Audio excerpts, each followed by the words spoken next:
I am catching up on a lot of new movies that I didn't get to see in the theater. I have some issues where I can't go to the theater as much as I'd like, and it sucks, so I figured this week I'd watch all the new movies I've missed, and that way you guys could stop bugging me about watching them. But let's get into it.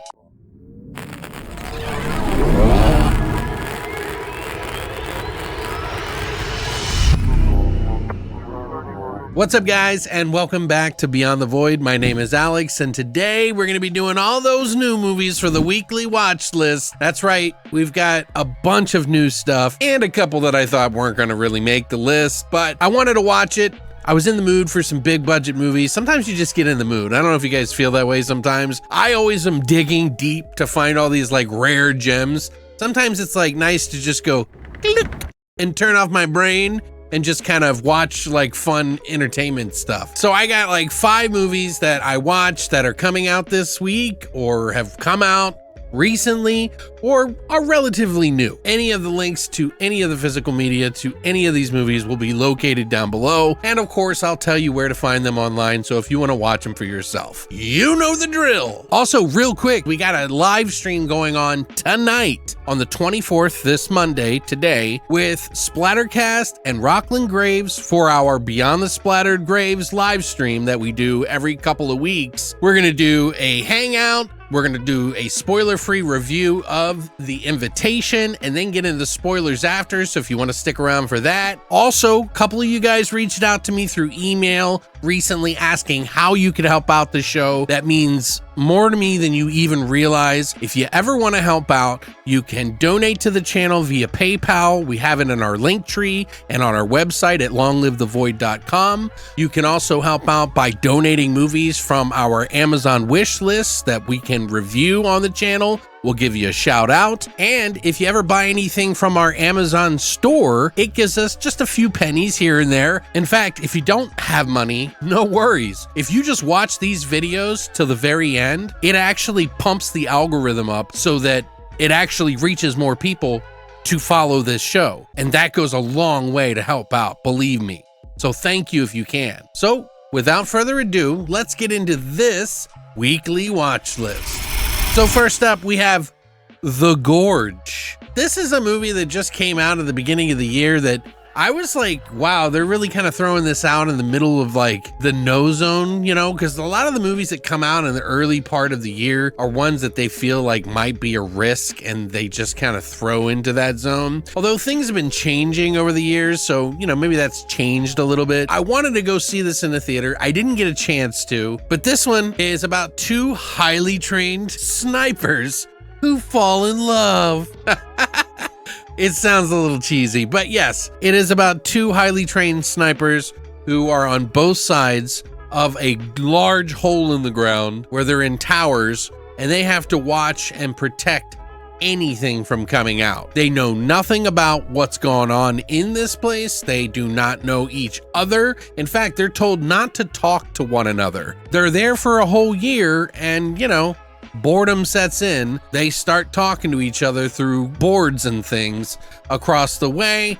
And well, you know, love finds its way. Sometimes that love falls into the fucking gorge and then all hell breaks loose when all these creatures and monsters start trying to tear love apart. You know what I mean? Forget about it. Anyway, this was a movie that was directed by Scott Derrickson, who did Sinister, The Black Phone, and many others. We've got writer Zach Dean, who did The Tomorrow War and Fast X. So kind of a weird combination of thrilling and big budget boom. And we also have Anna Taylor-Joy in this movie, alongside with Miles Teller and even Sigourney Weaver, who's sort of playing this agent in the movie. Kind of the same amount of on-screen time and position as Cabin in the Woods. So, you know, it's very similar in that regard. A love story masked as an action film that goes places that I was definitely not expecting. Now, I may be making fun of it, but I actually really like this movie, and it takes a little while to get to the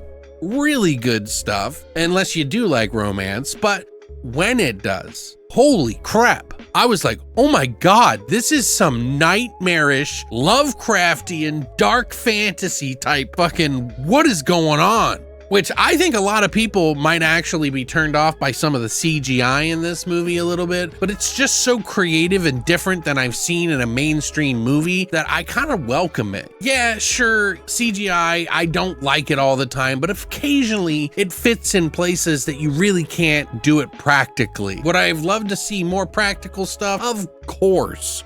But there is some stuff in this movie that I was like, oh wow, yeah, let's see more of that. Now, I don't want to ruin it for you, but I just want to say that the actual creature designs and the things that are down in the gorge, my God, you need to watch this movie and find out for yourself where you land on it. I would say that if you're a fan of like Annihilation, but like more of an action pace and there's like some love stuff thrown into it, it has this weird hodgepodge thing going on, but there is a lot of really cool goodies in it. Kind of outweigh some of the cheese, but trust me, when you see what's down in that gorge, it's going to change everything for you. And it's either going to make it or break it for you. I'd say give this a watch. Honestly, I would give this at least a 7.5 out of 10. And I'm kind of leaning towards 8. Even though it might not be an 8, I would still rewatch this movie and own it to watch just for those moments alone. But yeah, I would love to hear what you guys think. Have you seen the movie?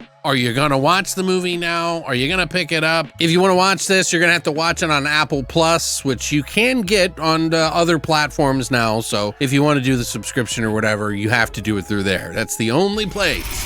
Up next, we have Elevation, which is a movie that I was kind of interested in last year. It looked cool a little bit. I wasn't 100% sold on it and just kind of wanted to have a big budget actiony sort of like monster sci-fi movie that I wanted to see. This is a movie with Anthony Mackie in it and quite a few others, but mostly it's just a kind of an independent film with kind of bigger budget actors. Essentially, it's a apocalypse movie where the end of the world has happened. There's been some sort of event where these monstrous creatures have come up out of the ground. And no, it's not Gears of War, although that would be cool. These are bugs though, and they came up out of the ground and people have had to run from their homes to face these monsters. And not many people have survived unless they get up to the 8,000 elevation level and survive up there because these creatures will not come that far. So there's this whole world that exists post-apocalyptic. There's the survivors. They have, you know, a whole commune of different places on top of mountains that they are surviving, but they need to do something. And so he has to go on an adventure to save his kid.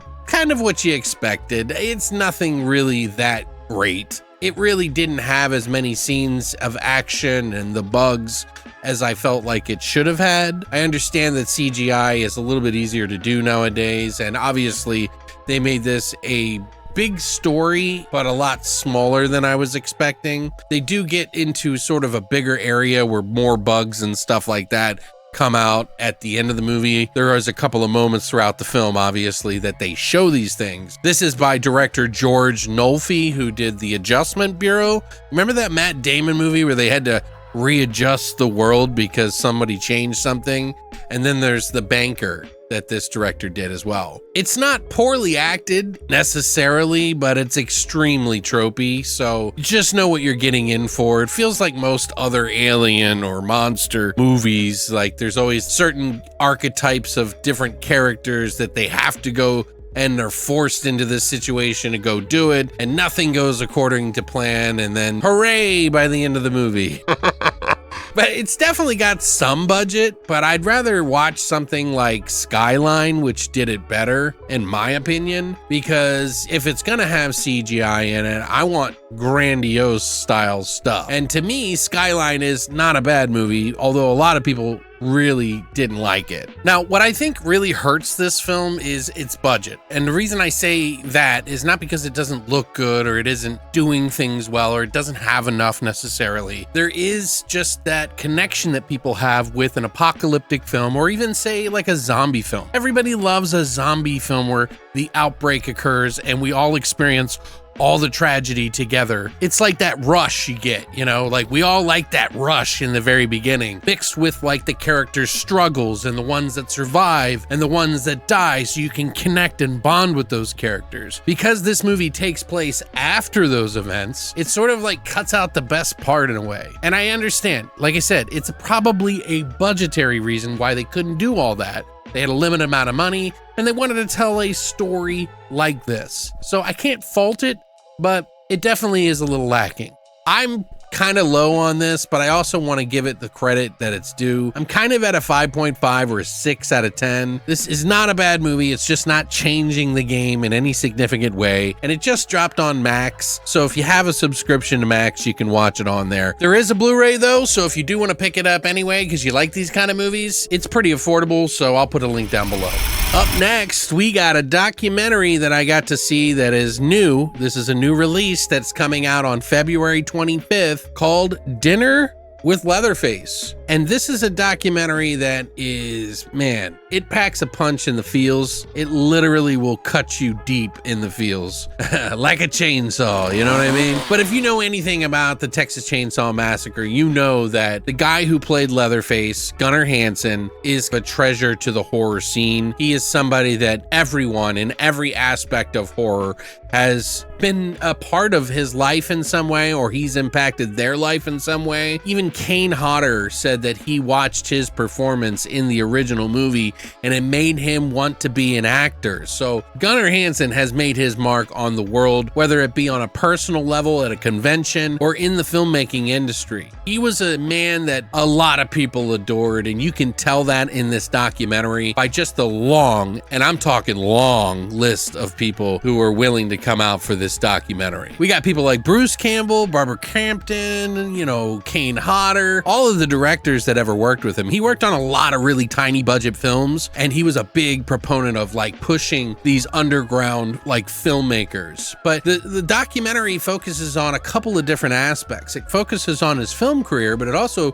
focuses on his writing career, because that's essentially what Gunnar Hansen really truly wanted to be. They talk about his early life and his end life, and man, when you get to the end, it hits you right in the feels. But the director of this documentary is the guy who did Hatred in a Minute, which he is very connected to Gunnar Hansen and wanted to make this documentary. And I think they did a really good job. It's very tasteful. It really shows there was so much more to Gunnar Hansen, that he was never a guy that was swept up by the like Hollywood fame. He was the kind of guy that just loved creativity. He wanted everyone around him to be successful. He just loved it. It's a real shame that we don't have him anymore. But yeah, if you are a fan of Gunnar Hansen or Leatherface, you have got to see this film.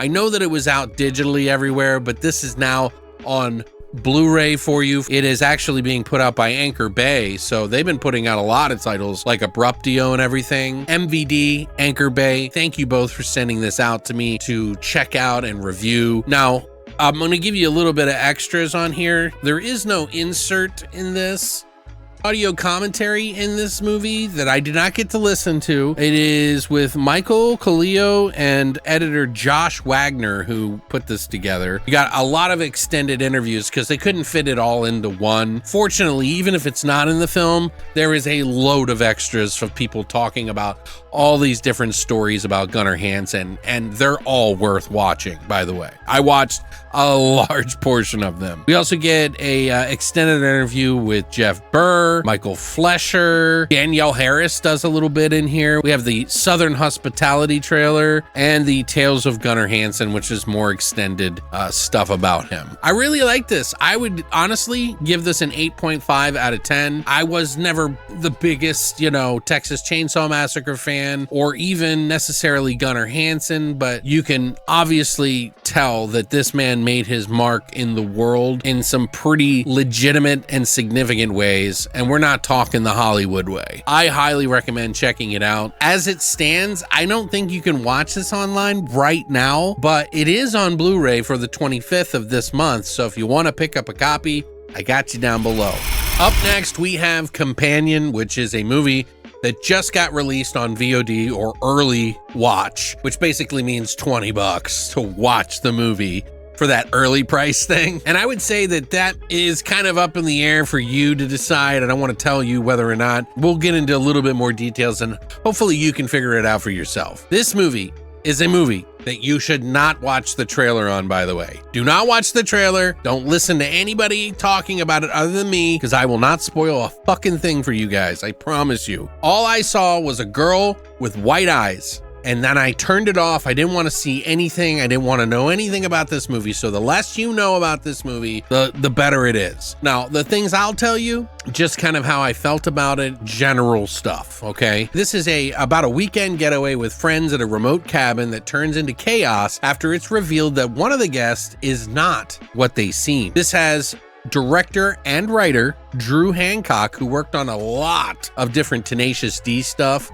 He did a acceptable TV show that I never saw and a few other things, but honestly, this is like one of his biggest projects he's done yet, and it's fucking good. Definitely a movie that you need to watch. One that you should never watch the trailer before watching. Apparently that spoiled it for a lot of people. So this is a movie that I think is a surprise in many different ways, that this movie is set up and how they kind of deal with it. It's ultimately like a dark comedy thriller slash, I'm not even really going to explain, but just know that you got some pretty good acting in here. It's really dark and funny, and there are some twists and turns in the movie that are really good surprises as a viewer who has seen movies that are similar to this breed. Trust me, it's a really good movie. I really genuinely think you'll come out positively. Whether you love the movie or kind of like the movie, I think you're going to fall somewhere towards the top portion. You have Sophie Thatcher, who was just in Heretic.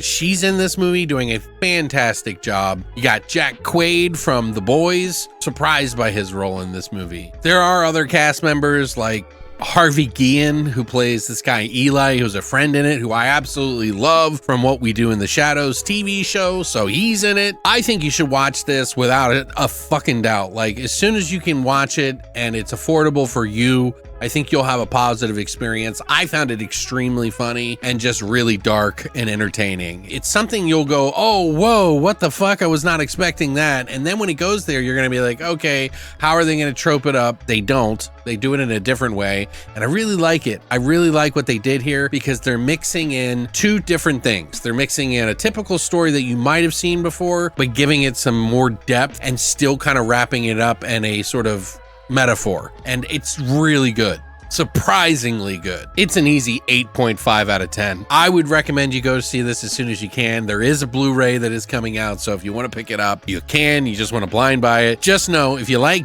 dark comedies, they get really bloody and really messed up and make you think a little, this one might be for you. Link down below.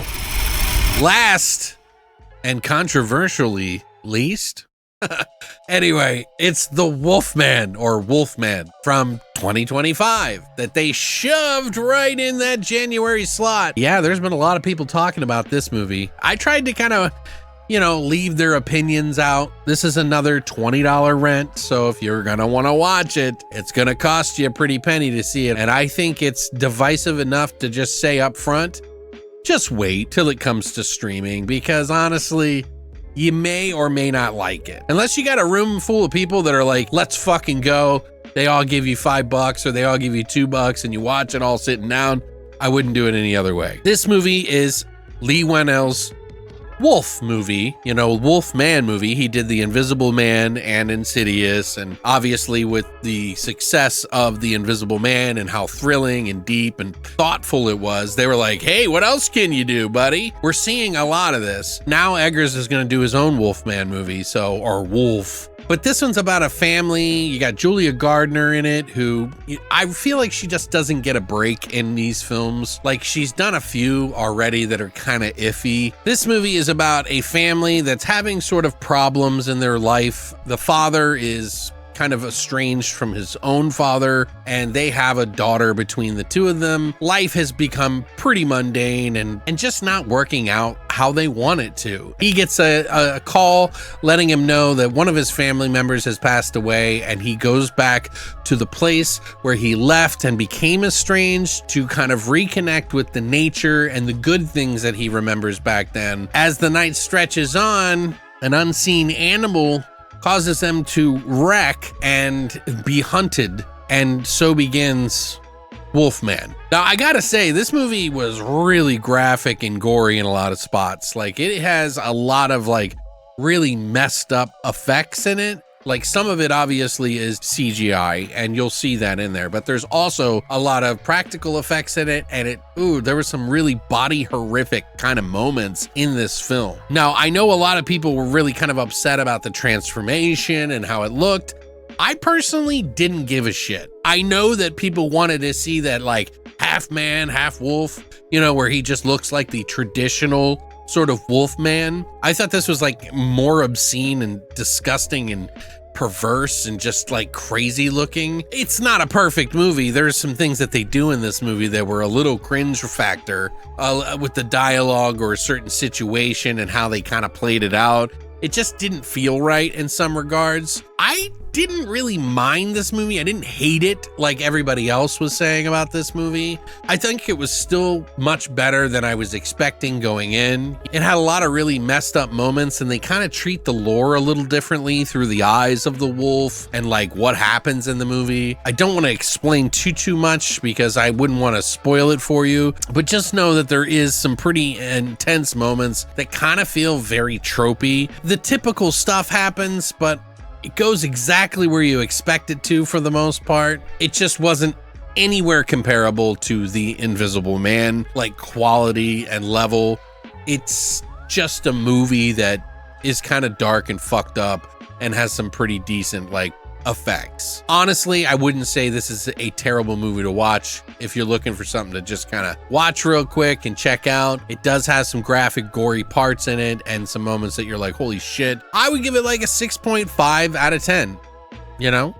I don't think it's worth renting $20 right away on. You might want to wait till it streams. I would still put The Invisible Man over this any day, and even Insidious, but it still has some things in it that I think some people might like to see if you're into wolf movies or werewolves or any of that stuff. Just lower your expectations. It's definitely not going to come out the other end with an 8 or a 9 out of 10. You know, this is going to be towards the middle, okay? But yeah, if you want to check it out, it is up for $20, and if you want to pick it up on Blu-ray or 4K, there's a link down below for you.